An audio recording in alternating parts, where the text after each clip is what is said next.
Ready? What? What's up, everybody? Welcome to the No Scrubs Allowed podcast. Seal tried to butt in on our intro, but the lady overdoes you, and so they won't hear what you said. I just wanted to let you know that I was ready whenever. I know I was busy doing other things, but I'm down to get this thing cracking. It's been a long celebratory weekend for some. I hinted last week I would be a changed man, and I got There's so many things to lead this podcast with. I know. Bro. It's exciting. I got on one knee and proposed to my much better half, my baby girl, and she said yes. She said it twice. She nodded her head once, and then I made her vocalize it. Yeah, you got to vocalize it. You got to make sure you can't read the room wrong right these days. You got to make sure that they say it outright. Yeah. But sorry, ladies and men, since it's 2021. Yeah, men too. Sorry, can't do. Does that make you off the market for men though? Like I've been off the market. I don't know how that works. For both. Though. I don't know how that works in the gay world. Do they care about married things? I doubt it. Probably not. I doubt it. I don't know. Maybe they're respectful. They're more respectful now than they were. Like back in the 70s, you had to be like a married man, cover up with your wife, and then you go do the thing. But now it's so open. Yeah, I think they're probably more respectful now. But got to get that good news out there. You have this somber old cloud over your shoulder. Yeah, so you got to start with a celebration, which is wonderful. I'm gonna start with something a little sadder, and I wanted to start with UCF kicking Florida's butt, but that's all I'm gonna say because this deserves more starting. John Madden passed away, and it's really sad because luckily he lived a long, good life. He's in the Hall of Fame twice as a broadcaster and as a coach. The kids these days know him as a video game entrepreneur, I guess. But this man, he was going to be an NFL player, blew out his knee, didn't get the chance to do it. But Al Michaels, the great Al Michaels, just win, baby. We get quotes from him, or had quotes from him. I guess we don't get any more. He got John Madden and hired him as like a lineman coach or offensive line coach or linebacker or something. And that's where it all started. So then John Madden wins Super Bowls with the Raiders. He has the greatest winning percentage of all coaches all time, even more than Vince Lombardi. He then retires and he goes into the booth. And that's where me and Seal both know him as. If you're the 30s age, probably 28 to, I would say 38, 40, you know him as him and Pat Summerall announcing on Monday night. Madden was the guy that made it easy for your mom to watch on Thanksgiving and know what was going on. He would be the guy that broke it down so simply, and he helped me learn the game a lot. And then obviously he went on to retire, and his name will forever live on because Madden, the NFL game, as long as his estate allows him to keep his name on the game, it's not going anywhere. He's going to be remembered forever. So John Madden, man, it's a huge loss for the NFL world, but somebody that's going to be remembered forever by any age group, any demographic, any generation that there is. Yeah, and it's crazy that he died at 83. 85, I think. 85. Let's see. Because I'd felt that he had been 85. Felt that he'd been 85 for 20 years now. Whenever we farewell to him. But shout out to him for knowing when to hang it up. Completely hung it up as a coach, I guess a little sooner than a lot of people anticipated because he wanted to do broadcasting before he wanted to live his life out with his better half and his grandkids and living it. It's awesome that and finding that out that he's been retired for 15 years? No, more than that. Yeah, it's been a while. It's been 20, right around 2000, probably. So 20 years ish of just living his life and to the fullest. Because he went with Al Michaels for a little while, I think. Yeah. And he definitely taught me the game of football more so than just grabbing a football and throwing around.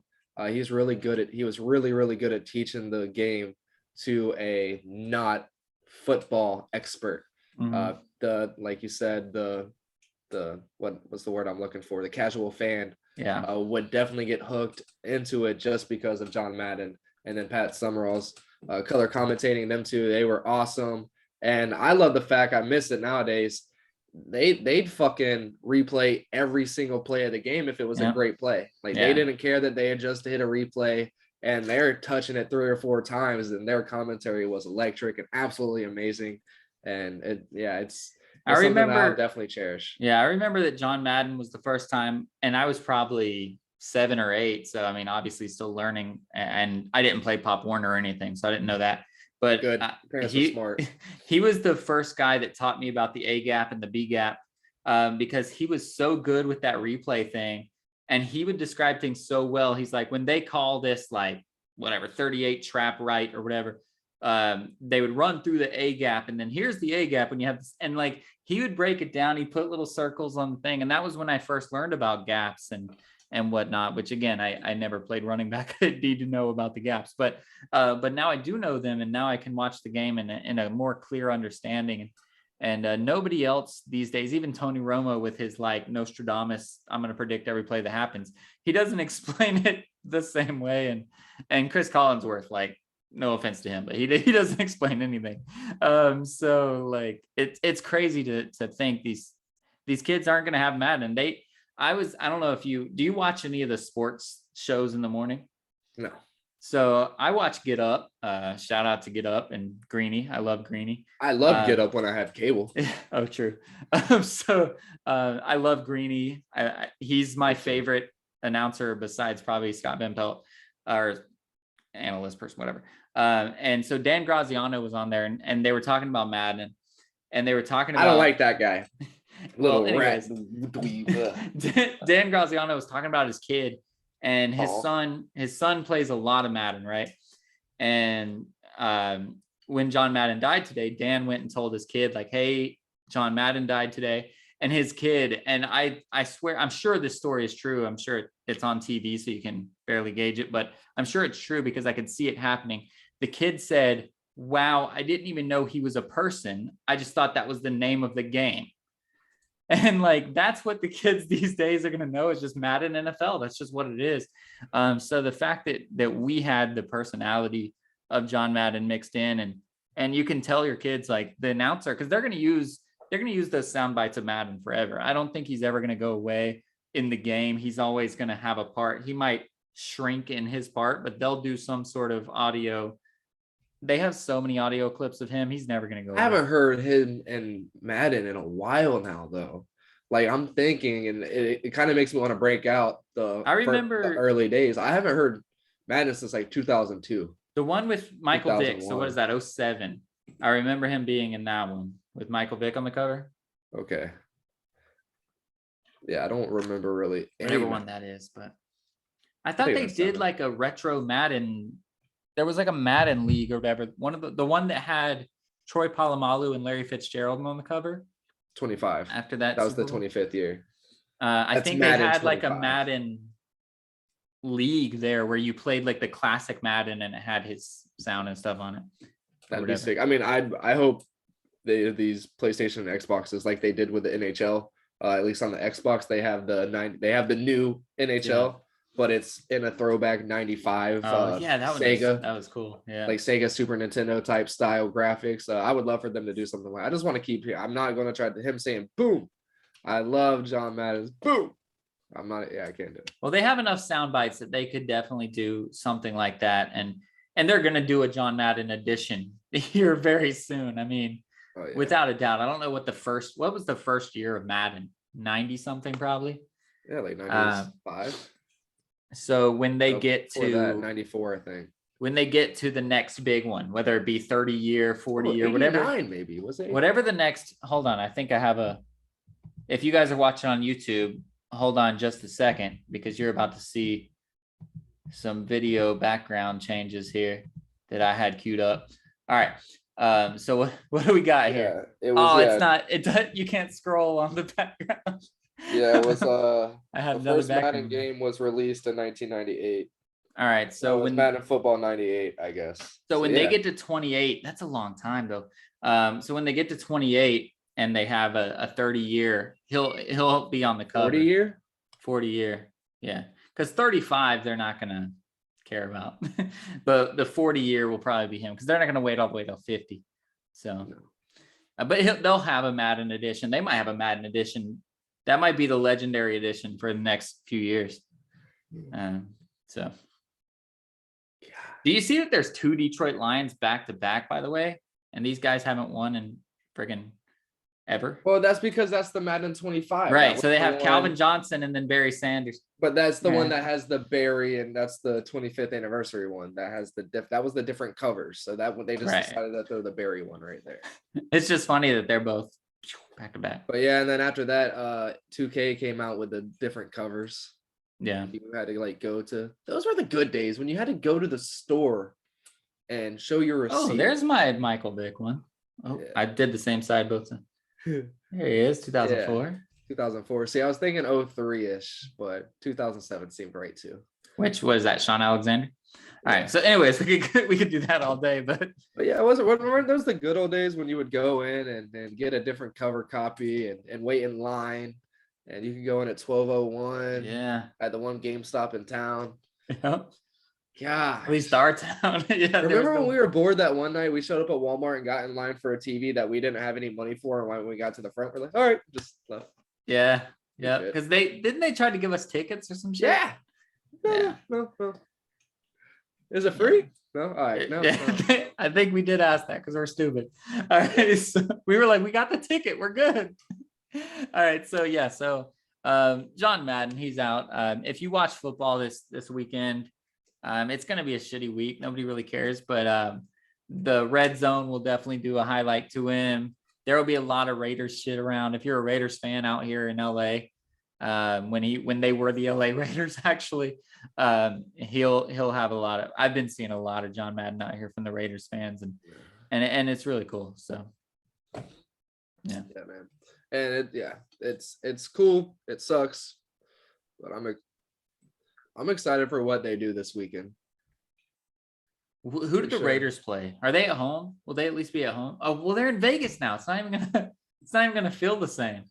Well, I mean, the fans that are there are actually OG fans anyways, and people in boxes, and the people in boxes have money, so they'll want to seem like they care. So. If the Raiders play in LA against the Chargers, that'd be best case scenario because all the LA Raider fans are gonna be out ready to go.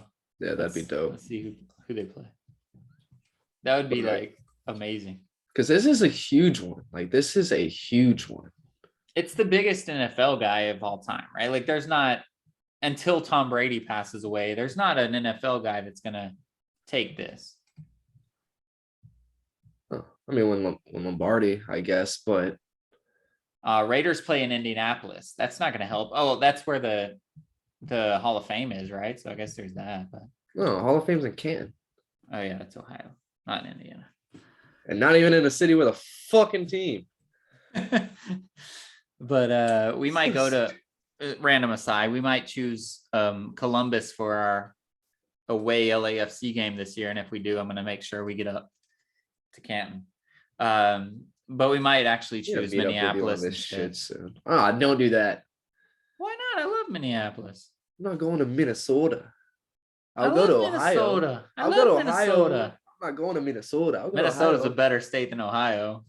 But Ohio's right there, and I've been there, and I'm comfortable with it. Minnesota's a way better state than Ohio. Isn't Minnesota farther, too? It's a couple of states over from Ohio. I hate planes. That's why I want to go to Philly, bro. There's Philly, Delaware, New Jersey. Everything's within you can drive or train everywhere. Yeah. For sure. Subway. And the people are awesome. Like, everybody's fucking hard workers. The Minnesota game is going to be better, though, because we'll get to watch the Twins at home as well as LAFC facing against Minnesota. So we're probably going to do that because we get to watch Pretty Park too.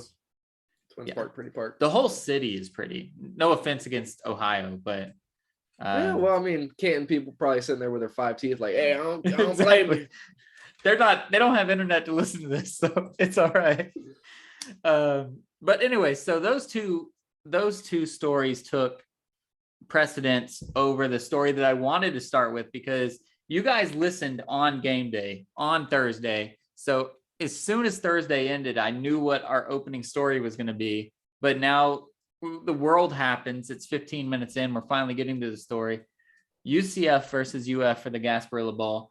UCF, man, like, listen, for whatever you guys want to say about 6-6 Florida team, they weren't ready.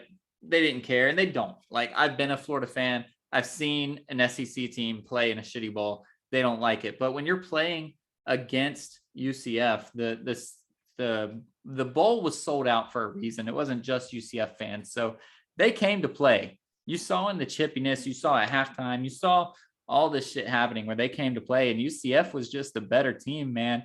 And we said on the podcast that Emory Jones was going to be the reason that UF lost. We thought it was going to be like the fourth quarter, last second, but the whole game, Emory Jones was the reason that they lost. I love UCF. I love UF. But we were both dead right that Emory Jones is just the reason you're going to lose games. He was not good. And it wasn't even just that. The whole team, for the most part, I wouldn't say they were like out of tune with the game. They didn't care. They weren't given 100%. There was no way they were given 100% in that game. Was balling, and then he got hurt. Yeah, and I don't feel like he was giving 100%. Yeah, physically, but he's just big. He destroys people. And he even more so looked like he was going towards stats and not really probably what the game plan was calling for, but he knew what he wanted to do in that game.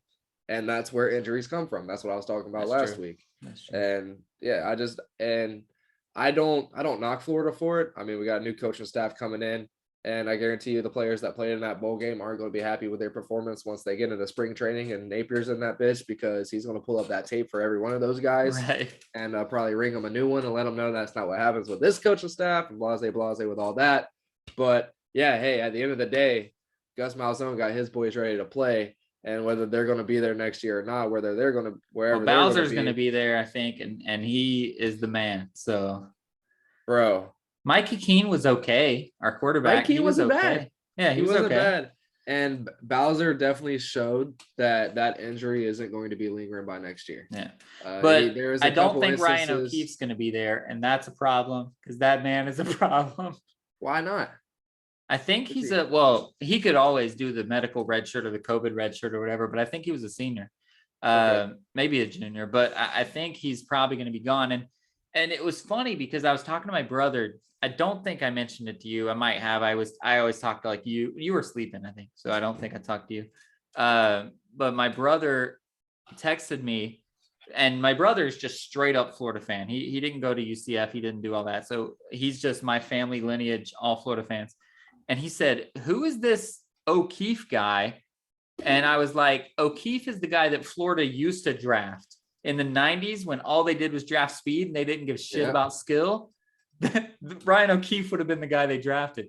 Yeah. But now UF changed their drafting strategy. Now UCF goes after those speed guys, and they found a gem in O'Keefe, man. And like he is so fat. Nobody on the defense could even come close to touching him, and they kept trying to single cover him, and it can't work. And they were running these jet sweeps with him. They were doing everything. That's what I'm saying. And now he's able to line up coming from the backfield and able to find open space. Yeah, he wasn't able to do that early on. He wasn't able to find open space. He had to get the ball in open space. He had to be there, done. But man, is that man fast. And without Flash Johnson out there on the field, Flash Robinson. Out there on the field, he looks even that much more incredible. He might be back. Eddie would know. I thought he was. Maybe he's just a junior. But yeah, man, that's a huge loss to a team that's really looking to set some tones coming up, because this is the last year in the American for UCF. And if I'm Gus Malzahn, I'm going out with a bang, and you're just licking your chops at a chance at Cincinnati next year. Yeah, and we're going to talk about the college football playoff. It hasn't happened yet. But I don't think it's a question in anybody's mind. I don't care what UCF did record-wise this year. I think everybody knows that it's Cincinnati and UCF. That's the class of this conference. And there's a few Memphis games. There's some SMU. There's a couple of games that can go awry. But when you look at the whole schedule, it's UCF and Cincinnati. It has been now for a couple of years. This win, again, we don't know what happened in the bowl game yet, but this win is huge for UCF. We already saw a couple of flips in recruiting right after that game happened, and people saying like they want to go to the best team in Florida, and I'm not all for that stupid Facebook hype shit, but the players do believe it. These high school players, and Gus can now say like we beat Florida. we're going to be ranked the highest at the end of this thing. So he can go into recruit and say, we are the highest ranked Florida team. And these high school kids care about that. And all this shit the Gators are saying, like, our quarterback wasn't in and we didn't even have. At the end of the day, in a year and a half, whenever these recruiters are at their house and they're talking about it, all it is UCF beat Florida. It doesn't have any of those. They don't care that Richardson got surgery and he wasn't playing. They could not care less. None of those are in there's no parentheses when you're a recruiter in a house of a recruit. If Gus and Napier were sitting in the same house talking, like, Gus has the upper hand right now because of what happened, and that's all that matters. You want to be on the winning side for the next two times you play each other? Exactly. Yeah, which sucks for Florida. But at the end of the day, that's why Billy just needs to keep going after those 5 4-star recruits that UCF can't seem to touch right now. Right. I mean, I thought there was going to be a huge change of pace with Gus in, but they're just not occurring. They're not going to go to a group of 5 school, man. They're just not going to do it. And it's so weird too. Yeah. It's so weird. They'll go be a backup at Alabama before they go play at UCF. It's crazy. Saw the other day this old school coach talking about how the Jackson State thing, it's going to work because it's always worked. D3s, D2s. If you're good, you're going to get seen by the NFL people. If you're good, it's going to be seen. So it's just but Jackson State got their asses handed to them in their bowl game or their whatever you want to call it. Yeah. It was funny. So Deion's kid is the quarterback. I don't know if you knew that. I didn't know that until I started watching the bowl game. I think I knew that before he got hired. I think I knew that when the hiring and all that stuff happened. I think so. Deion's son is the quarterback, and they got the ball first, right? He drives down. He goes like 8 for 8. They get a touchdown. It was 7-0. I text Eddie. I was like, "Yo, Deion's kid is actually pretty good at football." I think they lost like 45-10. Like, they didn't score again the rest. And he was like 8 for 30. Yeah, they got absolutely destroyed. And I was like, "Oh, I just jinxed him." I feel bad for. Apologies to whatever Sanders. I forgot. I don't even remember what his name is. That's how bad it was. But Little Sanders. And my apologies, Deion. You had a good season, but I screwed it up in the bowl. But yeah, those things tend to work because you can be nationally seen. And Jackson State got way more national attention than they deserved. Even though they only had 1 loss, they're a D2 school or whatever they are, lower division, whatever it is, for a reason, and like, that's how it's going to be. Yeah, and I think the future for UCF is very bright. Other than beating Florida, they're going to be able to beat a lot of these teams coming up in the next 5 years in the Big 12 when they get there, solely on the fact that Gus, he was very smart in the fact that he kept the UCF tradition of going fast, keeping the speed going. But he's also brought in his run and his ground and pound. And if he can keep finding those Bowser type players that are able to wear and tear on these teams, this Latavius Murray types back in the days, get these guys in there, that team is going to be very prominent because we're seeing it in the NFL right now. If you can run the ball and you can stop the run and you can make them throw fucking 5 touchdowns a game, and we're going to run for 3, throw for 4, like, we're going to have a pretty good season. And that's the Alabama way too. I mean, Alabama, if you watch, and a lot of people avoid watching SEC because they're all just like jealous shitbags or whatever, but no offense to anybody. But Alabama does that. They're not always ahead at halftime. They're ahead at the end of the 4th quarter. That's what they care about, and they just keep pounding. And we'll talk about it in a minute, but I think that's what they're going to do. Cincinnati, they're just going to keep pounding.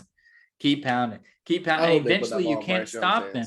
And like, that's what Bowser was doing. Bowser just keeps pounding and keeps pounding. And eventually it becomes a war of attrition and you can't stop him. In the 1st quarter, Florida's line looked way superior. I even texted my brother and I said, that's the difference between an SEC school and an AAC school, is that we're so focused on the recruits we can get. We don't get linemen. You get stuck with 2- and 3-star linemen because you're trying so hard to chase the skill positions. But then as the game started to turn, Malzahn got his guys going. They just kept pushing. They kept pushing. In the 4th quarter, if you only watched the 4th quarter, our linemen looked like the 5 stars and Florida's linemen looked like the 2 stars. And it just shows that the game plan can matter more than just talent, because Florida's trenches are better than UCF's, but the game plan was just better. Yeah, especially on the offensive end for that team being able to go out there and him set his tone with run blocking a lot. Run blocking wears the fuck out of defensive line. So by that fourth quarter, it's wide open. And for them to be able to throw in those jet sweeps and those screen passes and get the passing game in there still to where they're not able to fully press all the way up in that box. Yeah, it's going to I'm trying to always get these big words in here, but I always forget them because of my vitamins.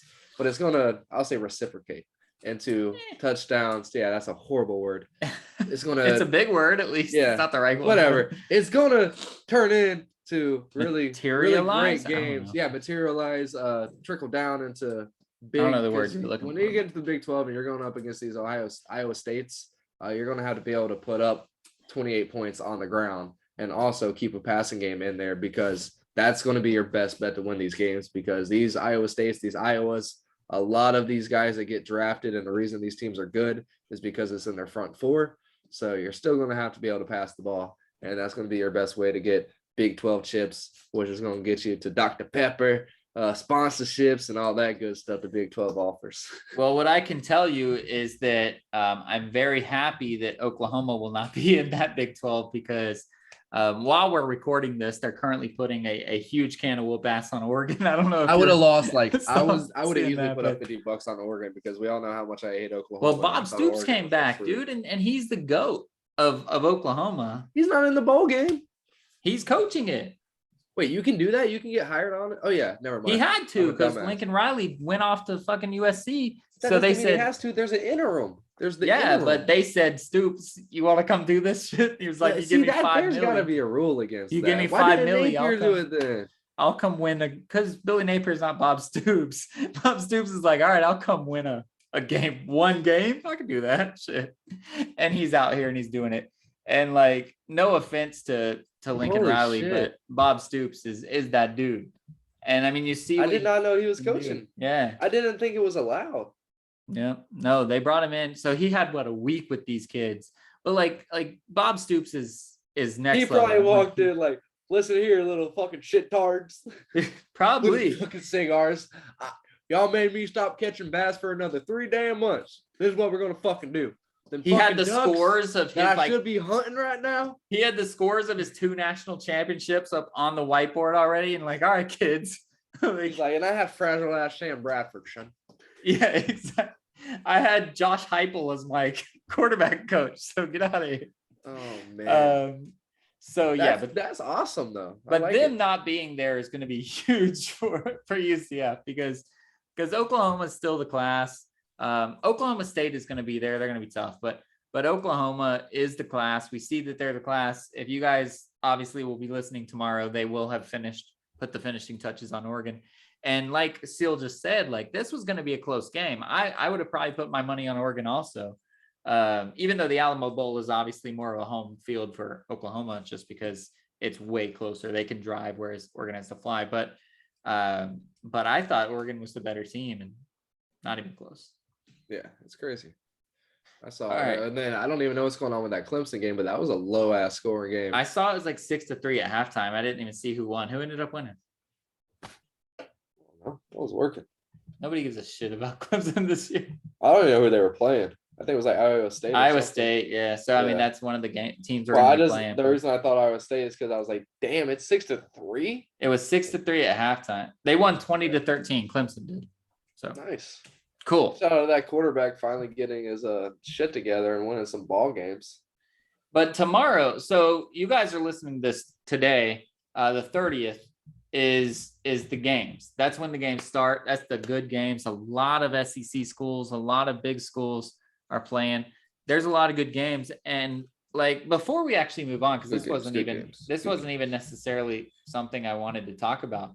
But do you have the schedule up? Do you even know who's playing tomorrow? Like, what is a game you want to look at for tomorrow? Because I swear tomorrow is a lot of great games. And like, we should just talk for a second about like the next couple days without the big four. Don't talk about the playoff games, but real quick. Other games. What games are you looking at?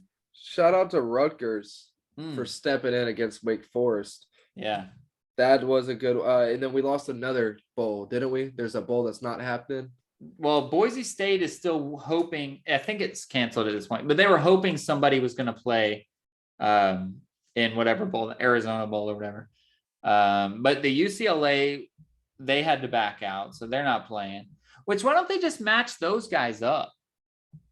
Or is it because they can't fly back out or something? Like, I have no idea. Now Boise State doesn't have an opponent. NC State doesn't have an opponent. Like, just bring them together. Just done. But they're in different bowl games. Like, how are those bowls supposed to share revenue and stuff like that? I guess that's the problem, is the revenue, huh? It's always about the money. Yeah, duh. You know how much money they're gonna lose? But if they just let them play and then split 50-50, right? Like, you're gonna make something. Yeah, but where? Which one? Like, how are they? Either way, whichever one you think is going to make the play most two money, games. Then you split 50-50. Play a game on fucking Friday and then fly over. All right, so tomorrow and Friday, which Friday only has one game if Boise State doesn't play. But all right, anyway, the rest of the time, because we're gone for a week, so New Year's Day counts too. What game are you looking the most forward to, not counting the playoff games? The Pitt Michigan State one is mine, just to see. But if you jump into New Year's, there's a lot of good choices. That's why I allowed New Year's, just in case you didn't. But I mean, I like that one a lot. I want to see where Kyle Pickett's at, like what he's looking like, because there's no really quarterbacks that are standing out right now as far as NFL type quarterbacks, and he's supposed to be that dude. So I want to see what he's going to look like against Michigan State, who has a really good fucking defense. And that side has won them a couple of different games this year. And that's what I want to see for the most part is more so him and what he's able to do. But yeah, Arizona State, like I'm more so wanting to see what that was mine until I added in New Year's Day. It was the Arizona State game. Yeah, like there's a couple good games tomorrow that I'm really looking forward to watching, and I'm pissed off that I have to close. Yeah, mine was the Arizona State game, but then now that I added number one, it's the exact opposite of what you just said. You said there's no quarterbacks yet, and I want to bring up this quarterback that he's gonna get drafted. He's gonna be awesome. And this game, he is gonna throw for 700 yards maybe, and that's Matt Corral from Ole Miss. He's gonna go in against Baylor and in the Superdome. And this game legitimately, hold on, what's the over under? Because this game, it's only 55 and a half. Yeah, go over, my guys.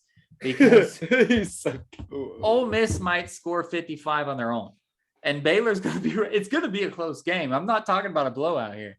55 is what, 30-25? Get out of here, dude. That's not happening. This is going to be a game of Matt Corral trying to beat out CJ Stroud, who will have just played against Utah. And sorry, Utah, but CJ Stroud is going to put it on you, boys. ESPN's got a lineup on. Yeah. So like CJ Stroud is going to see what Bryce Young did. He's going to raise what Bryce Young did. And then it's going to be up to Matt Corral to say, all right, I see both of you kids. Let's go do this.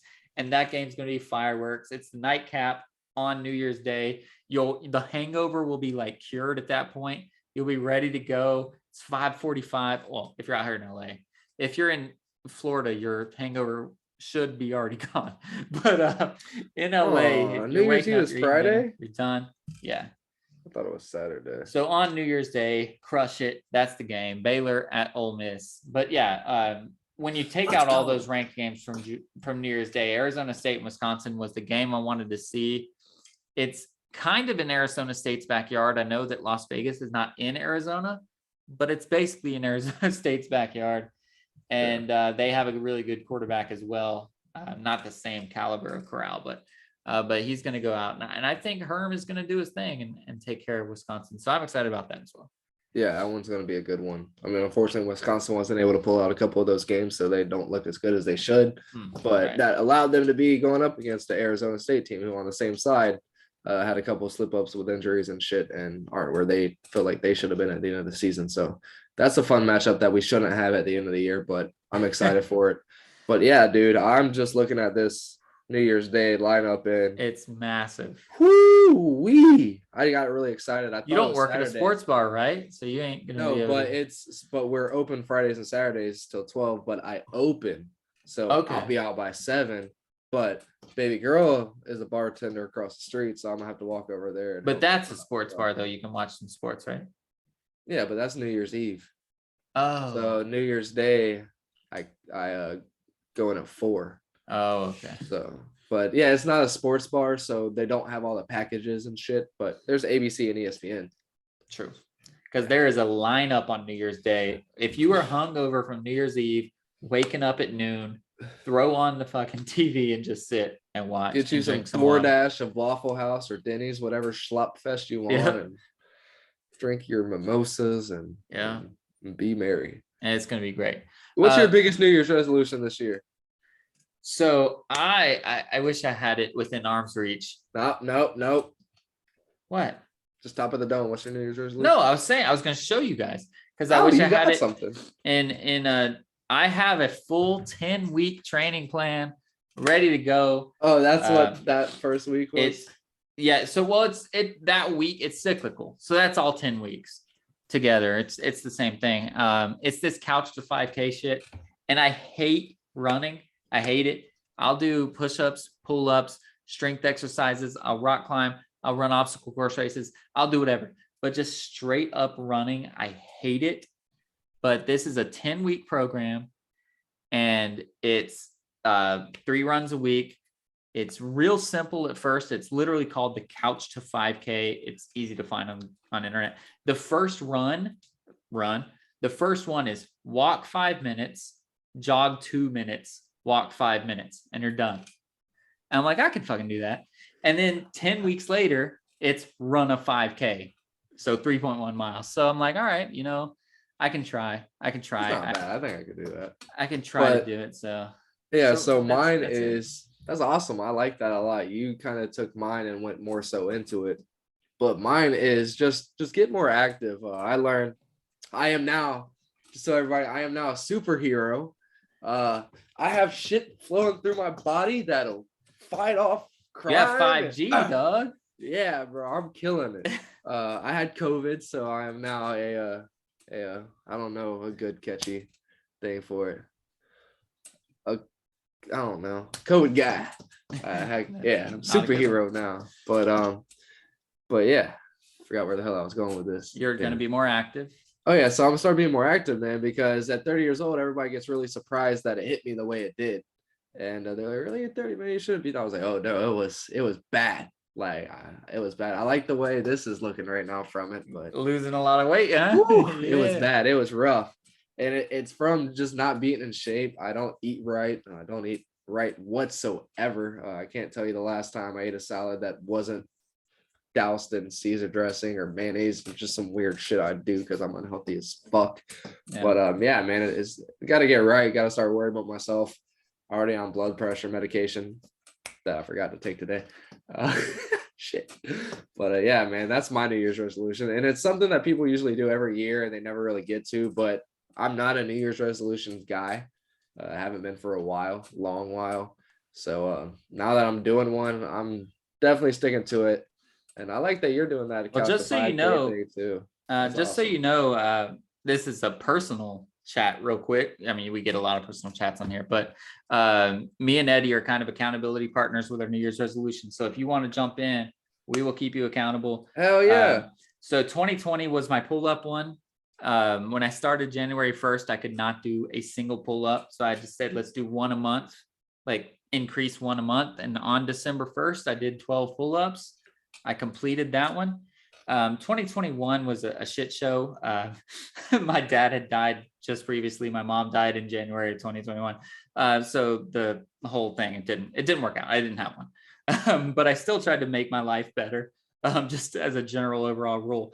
But 2022, I have the one that I have. Eddie has that he's losing 40 pounds over the full year, which is a lot, but I'm going to keep him accountable and make him do it. He wants to do 5 pounds a month, which I know doesn't equal 40, but it should get him where it needs to go. Yeah, that's dope as fuck. So whatever you decide, whatever you want to do, tell us, text us in that little group chat where he stopped telling you guys that I continue to dominate you on UCF fantasy football.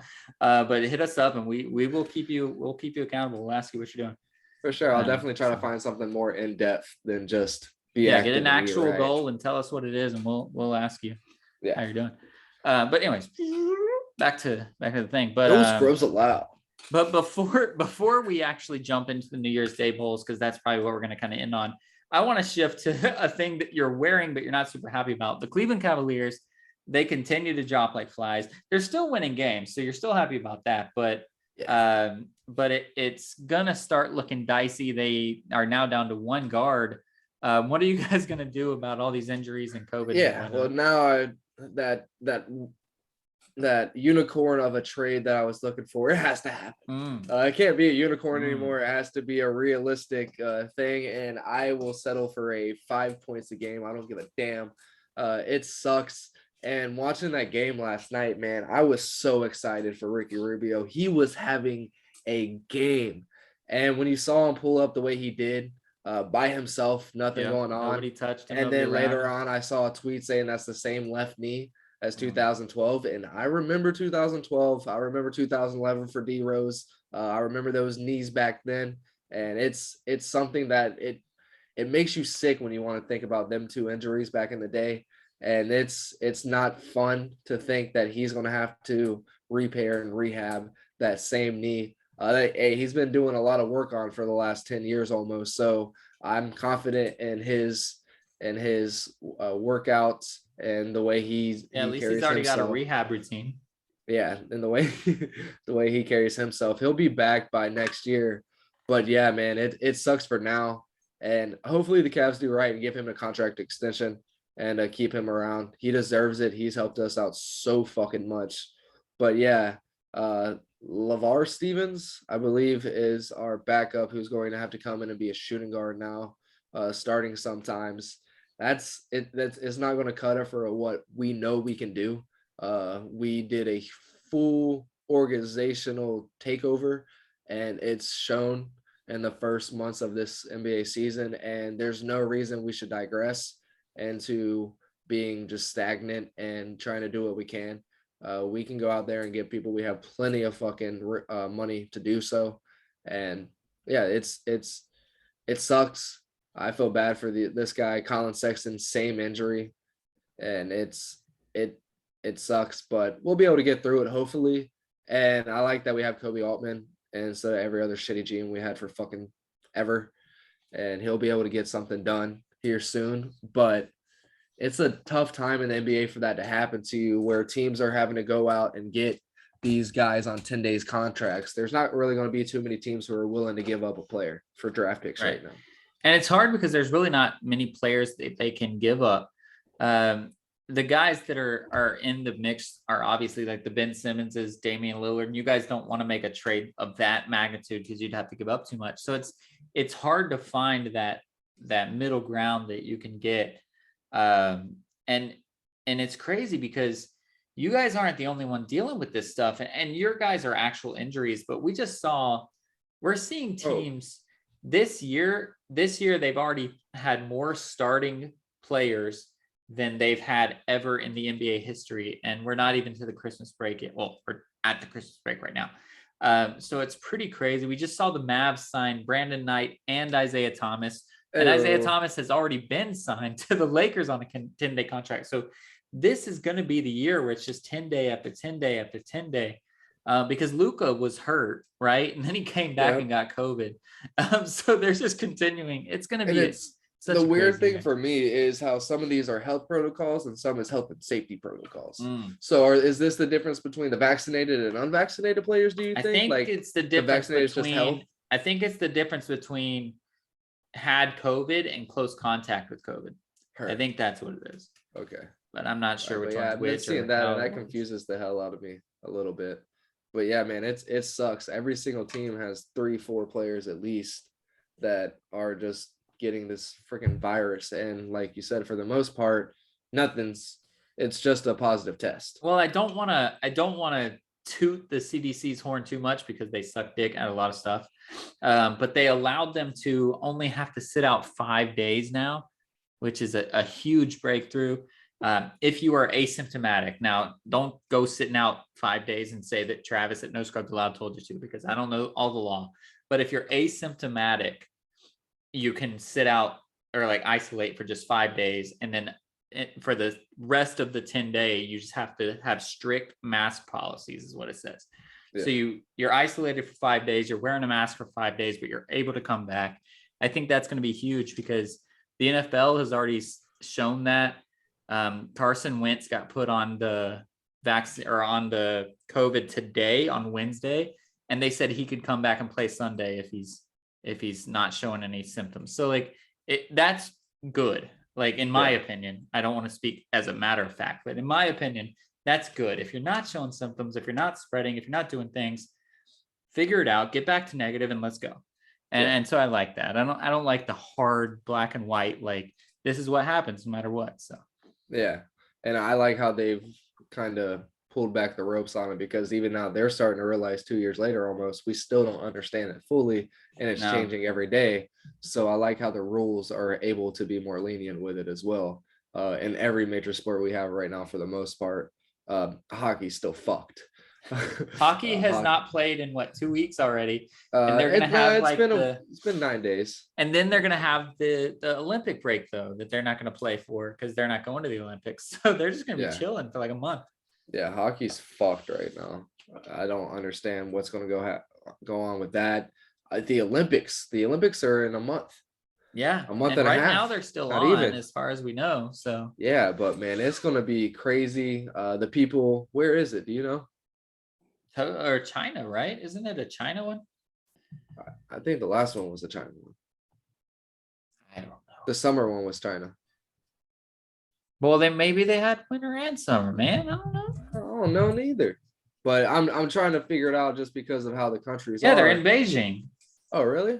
Yeah. Were they not in China last time? Was that lying? It was a summer one. You vote differently. I'm pretty sure the Summer Olympic Committee and the Winter Olympic They got Committee. back. They went Drake on them. They went back to back. Hey, they went back to back. That's cool. Good for them. I mean, not back to back because the most recent summer was Tokyo. So no, the winter ones. The winter ones. I don't think that was no. It would have been a summer one probably. No, yeah, the summer one last year. The summer one 5 years ago. No, last year was in Tokyo. That was in Tokyo. Tokyo. That's the same country, right? No. Oh, you're canceled. Bam. right.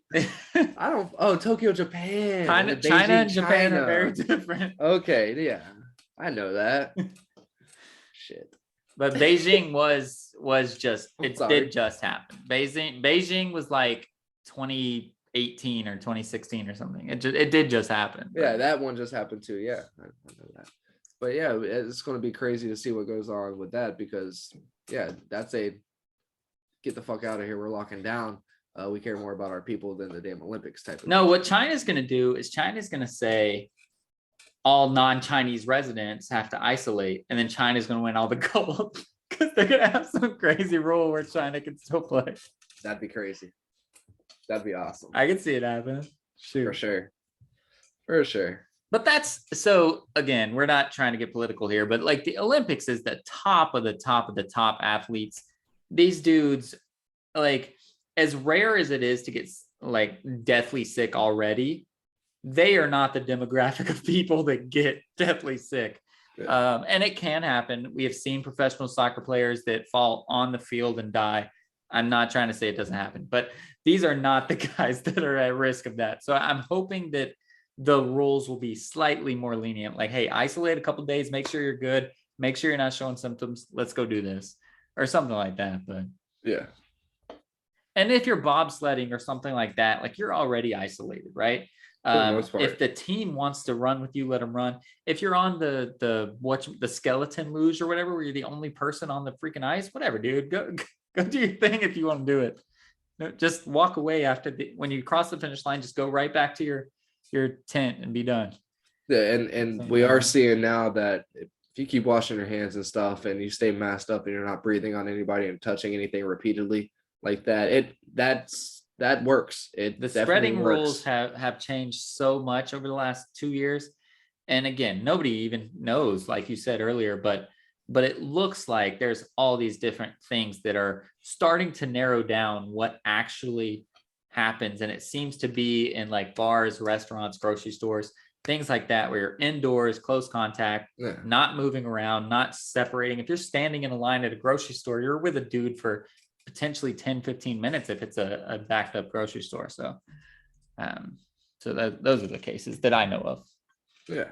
And in most places that don't require masks and stuff like that. And that's why it seems like around the holiday season, when you're around people and you're not masked up and you're hugging and all that stuff and close contact, if you're staying away from people and you're wearing masks, that's what seems like works. And unfortunately, you're going to have a lot of off time in the Olympics where you're having to wear your mask around and just walking from one place to another, and all the hand sanitizers and hand washing stations. But hey, if that's what works, that's what we need to do. Takes to win gold, do it. And we saw in the Summer Olympics last year, I paid attention to the decathlon for the most part, obviously because of Garrett. But in that last, I think it's the 1500 meter that's last. All of them people, they just did a battle with 10 competitions over 3 days together, over 3 days, but it's really like 49 hours, right? Like 3 days. And so they're all hugging and all that stuff. And I think that's going to be something to look forward to in this Winter Olympics, that they're going to be like, oh, yo, what the fuck we doing? It's going to be tough because the winter is notoriously tougher on viruses. Like the summer is not when virus spreads. So we'll see what happens. It's going to be a little different. But a lot of sports are relatively isolated, in my opinion. If you're curling, you're on the ice with your team. The other team is on a whole separate, it's relatively spread out. If you're running a 1500 on a track, you're with 12 people in close proximity. So I think it's a little different. So hopefully they'll have some rules. I'm not on the rules committee, but hopefully it works out to where we can still have these things. Maybe ice hockey gets cut, stuff like that have the big, because the NHL players aren't. Women's ice hockey cannot get cut. That's the only thing we're fucking good at, dude. Yeah, because we don't have NHL players. But hey, without the NHL players, we might have a chance in regular hockey. If Ovechkin's not playing for Russia and Crosby's not playing for Canada and shit, we might have a chance. But hey, the U.S. team is defending gold medal in curling, and that's what I care about. That's what I'm going to be watching. Go U.S. team that looks like a bunch of 40-year-old dads with beer bellies. I love them. Their mustaches are the best. I did just see an interview with them, and only 2 of them kept their mustaches from last year. So they better be growing these things back real quick, these other 2 guys, because that was one of the best parts. All right, so let's shift back. Let's talk about the bowl games. It's happening. This is the week. You won't hear from us again in 2021. So this is it. The first game, the game that I really care about, is the only game I'm going to get to watch, which is cool. But the better game is the one I'm going to miss, sadly. But the first game is Alabama and Cincinnati at 12:30 my time.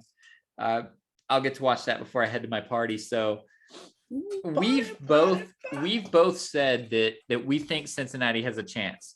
Now let's take our biases of wanting these group of 5 teams to win out of this. Let's just look at this objectively. Alabama, if you just ask who's the best team of the last 10, 20 years, however far back you want to go, it's probably Alabama. So what sort of thing does Cincinnati have to do to really beat this Alabama team that we've seen Cincinnati this year be more dominant than the teams they've played, but they will take quarters off. And if you do that against Alabama, that's a 35-0 quarter and you're blown out. So what are they going to have to do aside from just staying turned on for 60 minutes or whatever it is? What are they going to have to do 48 minutes? They can turn the ball over. Which Ritter doesn't do, which is great. So and they have to score off of turnovers. They have to turn the ball over, and they have to get 7 points when they turn the ball over. So they're going to have to look at a +3, +4 turnover differential with at least 17 points off of turnovers. That's the only way I feel like Cincinnati has a chance. If at the end of the game, if you just go and look at Alabama's turnovers and there's 0, you don't even have to go see who won. You're going to know that they won by 50. I think this is one of those. This is going to be the classic Alabama game because this is just storybook for them. They're going to come out. They're going to play really hard, but not be great. It's going to be like 14-10 at halftime. Cincinnati's going to be winning, and then Alabama's just going to keep doing their thing. I talked about it with Bowser. They're just going to keep running. They're just going to keep pushing, and they're going to end up winning by 28. And you're going to go, wait, what? How did that even happen? And I hope that doesn't happen. I want Cincinnati to win, but Alabama and Bryce Young, to me seems like the guy that's not ready yet. And I hope that's the chance that Cincinnati has to take advantage of it. But Nick Saban knows that too. I don't care that the kid won Heisman. I'm still telling you, he's not quite ready yet. The worst Maxwell, let alone fucking Heisman winner I've ever seen in my life.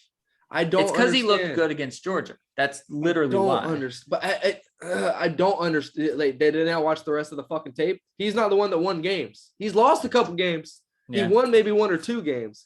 Yeah. He didn't win. He's not the reason. But nobody else was the guy. Loss. Nobody else was the Heisman winner. You said Pickett. Who did you say? Like, nobody else was. I forget who I said. But like, yeah, I understand that. But he was the worst Heisman winner I've ever seen in my life. Yeah, and no, I agree. They're going to have to expose that. They're definitely going to have to get a couple picks off of him. If Alabama's able to get comfortable in that run game, it's going to be over from jump. So they're definitely going to have to stop that and get the ball in the Bryce Young's hands and hopefully get a couple of turnovers there early. I think Cincinnati will score first. I think they'll be ahead early, and I think that's what they have to do.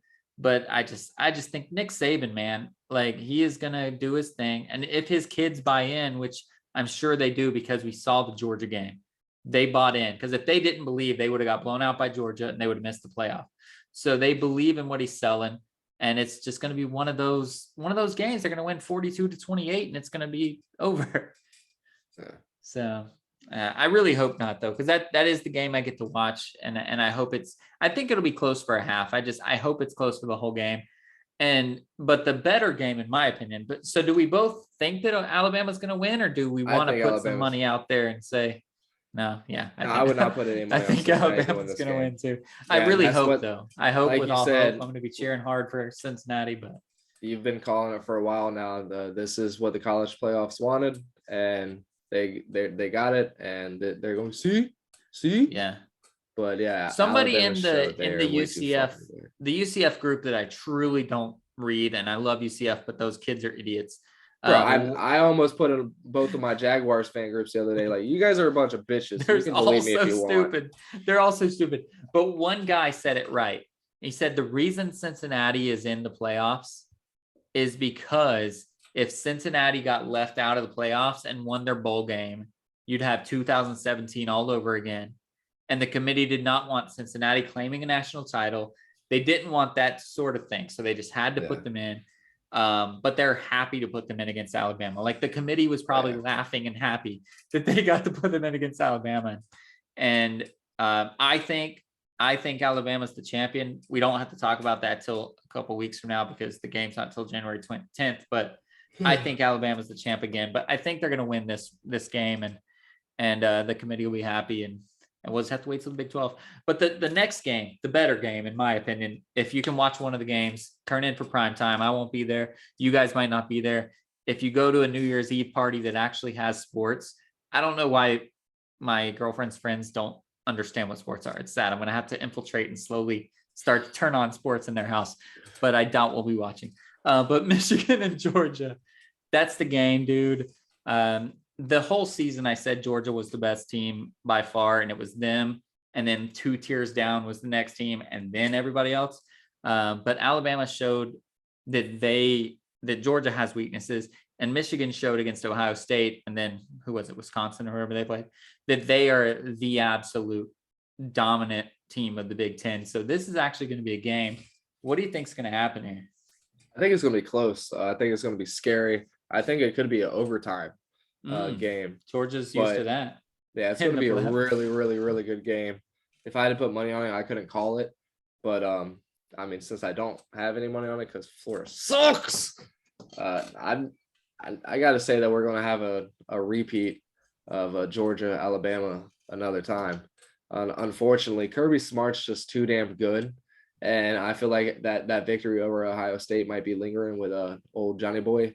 And it could kind of, that's what I'm saying. It could kind of cloud his game plan and maybe get him a little comfortable and not keep working for it. I mean, if he can get his boys going out like they did like they haven't even played Ohio State, this is their Ohio State right here, then yeah, they might have a chance. But the fact that they already played them, they beat them the way they did, that game was perfectly played, greatly coached. I think there could be a huge hangover from that, and they could end up getting smacked in the mouth. And I think the chances of that happening are probably out of 10 times. Yeah. Like, yeah. I bad. ran scenarios in my head, and for you guys that don't know me, I'm not as nerdy as Eddie, but I'm sort of a sports nerd. Whenever I can do the March Madness bracket, I do make the full 25 March Madness brackets that they offer me, and they are all different. So I'm that kind of guy. And I've run scenarios in my head many times over, and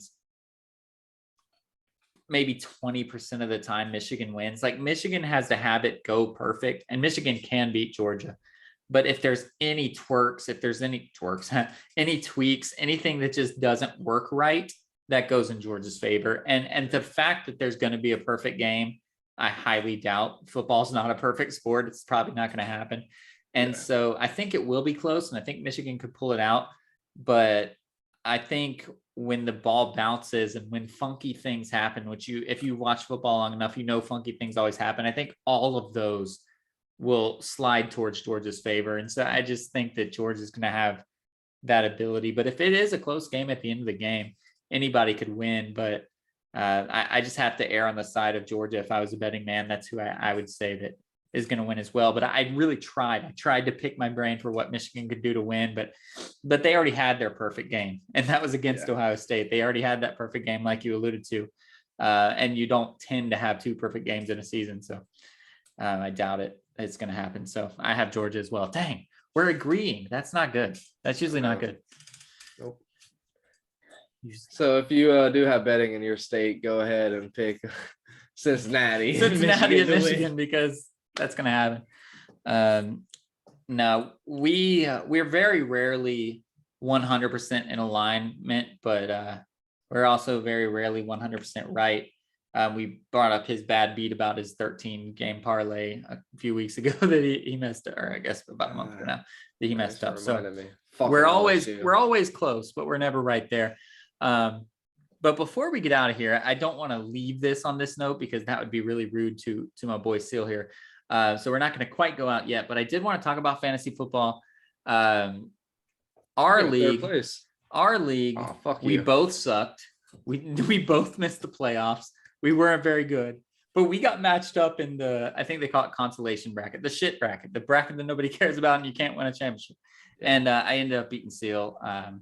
The first week when everybody was shitty, we have 2-week playoffs. Everybody was shitty. My team, for some reason, was the only team that wasn't bad. Like, I scored an average points. Everybody else had like 80, and I had like my normal thing. So sitting there with 69. Yeah, I ended up beating everybody in the entire leagues, because for whatever reason, my shitty team that can't put it together, was able to do well enough on the bad week of fantasy. Yeah, I got fucked. Jamar Chase was on that fantasy team. Right. Fucking 1.3 points the first week. Yeah. Dalvin Cook not able to play. Justin Jefferson getting shut the fuck down week 2. Fucking James Robinson, shout out to him. Fucking tearing his Achilles. Hurt in like one carry. Tore his Achilles. Yeah, it was a shit show for fantasy, but I did come in third place in my money league, so I did get my money back there. You're up for I have that game week, coming up this week.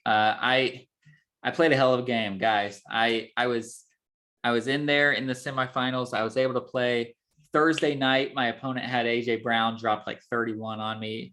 I was like, motherfucker. But then Saturday, Devontae Adams for me, matched him, beat him. I was ahead. I was like, all right, I'm back in this. And then the early window, I might have texted it to you. I know I texted it to my buddy Marco. Mark Andrews iced it. The last drive, they didn't need it. Granted, the Ravens were trying to come back. They did need a touchdown, but I'm still calling it a garbage time touchdown. It was just a stupid touchdown, and they still lost. They weren't going to make the onside kick. They weren't going to do their thing. It was a stupid touchdown. But Mark Andrews scored it. Mark Andrews, I think, had like 50 yards on that drive, like 3 catches and 50 yards and a touchdown. Holy shit. And I was like, Mark Andrews iced it. You said that sucks or something. Marco said, there's plenty of games to be played. And I was like, fuck you, Marco. I already know, yeah. And that was pretty much a wrap. My opponent is a super fan of the Cowboys.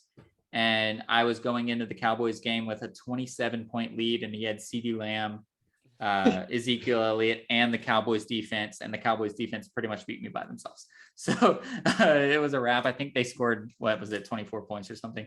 And then the other two guys did their thing. So yeah, I do. It was a bad On week. my end, in my money league, I do want to shout out the piece of shit who liked to fuck himself in the waiver wire every week, but it didn't matter because he was always picking up the people everybody else fucking needed somehow. Oh, nice. This dumb ass motherfucker picked up the Miami Dolphins fucking defense. There you go. Right? Last second to go up against the fucking Saints because he had nobody left. I think he was rocking with the Saints defense all year.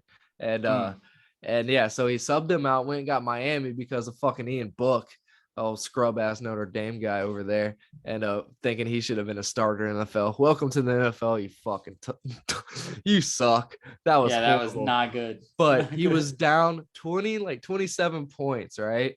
Something like that. 26. I think it was 26 and a half or 26.4. Miami Dolphins defense got 26 fucking points, bro. And the kid ended up losing by 4 points in the fucking finals. In the finals, could have won 600. Ended up winning 300 instead. But I was going fucking nuts. I texted you about it. I was going ape shit, bro. Yeah. I literally was going to lose my shit if this piece of fucking shit. I can't stress to you people enough how much of a piece of shit fantasy football manager this fucking piece of shit is. When it got he won $300, bro. He was fuck him. He went in, and I told everybody, I was like, listen, whoever can't pay, I'll pay for you. The commissioner is not getting his fucking girlfriend in this league. He is not getting his girlfriend in this league. I will. Oh, that guy's the commissioner that finished second? No, the guy that won was the commissioner. But this was the one piece of shit that didn't pay on time, and I almost had to fucking front his money. Well, I finished the semifinals with the second most points. Sadly, obviously, the guy I played had the first most points. That's crazy. Which really sucks. But I am now projected to win by 12 right now. I'm projected to score the most points again in the whole league, as I have been every single week. If I win, I will get my money back. If I lose, I will have finished fourth place 4 years in a row. I didn't play last year because of COVID, so I just scrapped that year. But 4 years in a row, not including last year, I will have finished fourth. So let's hope that I win. Let's hope that I get it. My other league, by the way, that I almost finished undefeated, I doubled up my guy. I was 299 to like 140 over a 2-week period. Crushed him. And now I am in the finals against the guy that beat me, the one guy that gave me my one loss. Oh shit. So we'll see what happens. But it's a 2-week as well. So fucking week 18, nobody knows what's going to happen. But I'll reconvene with you guys next week. And I might have to get some advice from Seal or something on who to play that still has a chance to play, or still has a chance to need to do something, because luckily my team's pretty damn stacked in that league. So I should be okay. But there might be a couple people I have to bench. But the money league, I will hopefully get my money back. That's hopefully what I'm going to come to you guys with next week, is getting my money back. I finally got my fucking money back in that league. Yeah, finishing fourth 3 years in a row, and the top three make money. So I'm hoping to take that next step. Yeah, and the kid I beat finished 8-5 in the regular season. I gave him 2 of his losses. He couldn't beat me, and I beat him for third place too. The guy that beat me all 3 times he faced me this year. The 2 times in the regular season and the playoffs. That's what I did to that kid. I had 5 losses. That's exactly what I did to that kid. 3 were to him. That's exactly what I did to that kid. But before we get out of here, do you have anything else? No. I'm ready to go out. All right. I just want to keep going with my rage. I didn't bring it up earlier, so nobody's probably going to hear this. But the Jaguars and Shad Khan's dumb ass decided to retain Trent Balk, our GM. Yeah, the guy that fucking sucks. The guy who won't fucking sign anybody but fucking Marvin Harrison, and thinks that fucking Andrew Wingard is the guy to fucking keep when you're looking at fucking trades. Yeah, we decided to retain that fucking clown. So shout out to the Jaguar community. We've been doing a clown out. I don't even fucking do Twitter that much, but I'm just tweeting random shit. You did tweet? That's awesome. Yeah, hashtag clown out. So these motherfuckers know that we're pissed off, and this guy's a fucking moron, has no clue what he's doing. And in doing so, he's trying to bring fucking Nathaniel Hackett. The reason we couldn't score against the Patriots on fucking offense in 2017, the best year we've had in fucking 15 years. Nathaniel Hackett, Yeah, let's fucking interview him for the head coach. Why don't we do that, Shot? Hey, whatever you want to do, Mr. Trent. You're the fucking moron in charge. So yeah, being a Jags fan fucking sucks even more so right now. And it's just the worst. Don't be like Trent Balk. Be like Mr. John Madden. Be a prolific being of football, not a fucking moron. Be a stud, not a scrub.